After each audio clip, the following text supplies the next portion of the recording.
নমস্কার বন্ধুরা, আজ আমরা চলে এসেছি দক্ষিণ কলকাতার একটি বাস স্ট্যান্ডে। এটা হলো 37A বাস স্ট্যান্ড। আজকে এখানে আমরা বলতে আমি জয়দীপ আর শ্যামাদা এসেছি। তো এখানে মোটামুটি জয়দীপের সে এই জায়গাতে যাতায়াত করে, তো তার কাছ থেকে জেনে নেব পুরো এই বাস স্ট্যান্ড সম্পর্কে। তো ভাই কিছু বল। তো যেমনটা দেখতে পাচ্ছ, এটা হচ্ছে 37 নম্বর বাস স্ট্যান্ড। তো এখানে আমরা প্রতিনিয়ত এই বাস কর্তৃপক্ষর কাছ থেকে সার্ভিস পেয়ে আসছি।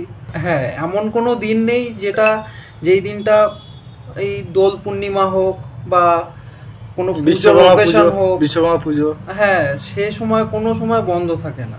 মানে মোটামুটি 365 দিনেই এখানে পরিষেবা পাওয়া যায়। ঢাকুরিয়া থেকে হাওড়া যাওয়ার জন্য মোট ভাড়া পড়বে তোমাদের 20 টাকা করে, আর মিনিমাম ভাড়া হচ্ছে 10 টাকা। এখানে প্রথম বাস ছাড়ে সকাল 5:30 থেকে 5:40 মধ্যে, এবং এখানে আপনারা প্রতি 10 মিনিট অন্তত একটি করে বাস পেয়ে যাবেন, এবং সর্বশেষে বাসটি ছাড়ে রাত 9টার সময়। 37 নম্বর বাসটি এখান থেকে ছেড়ে হাওড়া বাস স্টপ হচ্ছে এর গন্তব্যস্থল।